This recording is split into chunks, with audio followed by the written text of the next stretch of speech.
అంటే వాళ్ళు మేడంని చేయి కట్టేసి నోట్లో గుడ్డ పెట్టేసి పెట్టడం జరిగింది. యూజువలీ అది ఒక మోడస్ ఆపరండి. ఇక్కడ అన్ఫార్చునేట్లీ మేడము ఆ ఒక సఫోకేషన్ వల్ల చనిపోవడం జరిగింది.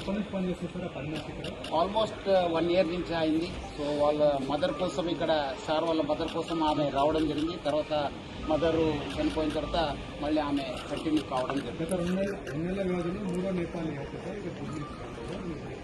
అందుకు నేను ప్రజలందరూ కూడా మనం ఇంటికి వెళ్ళి ప్రచారం చేయడం జరుగుతుంది. నేపాలీస్ పట్ల మీరు అందరూ కూడా అప్రమత్తం ఉండాలి. ఎందుకంటే ఇంత పోలీస్ చెప్పిన తర్వాత కూడా మళ్ళీ మీ ఇంట్లో పెట్టుకున్నారు. వాళ్ళు ఎవరు ఏమన్నది చూడరు, వాళ్ళు అవకాశం కోసం చూస్తుంటారు. సో అందుకు ఇక్కడ ఒకటే కాదు, బెంగళూరులో అయింది, బాంబేలో అయినావు, పూణేలో అయినావు. సో జాగ్రత్త ఉండాలని చెప్పి నేను ప్రజలందరూ కూడా కోరుతున్నాను. డెఫినెట్లీ మిస్ అయినాం. దాన్ని మనం ఎంత పోయింది, ఏం పోయిందని చెప్పి అంచనా చేయడం జరుగుతుంది.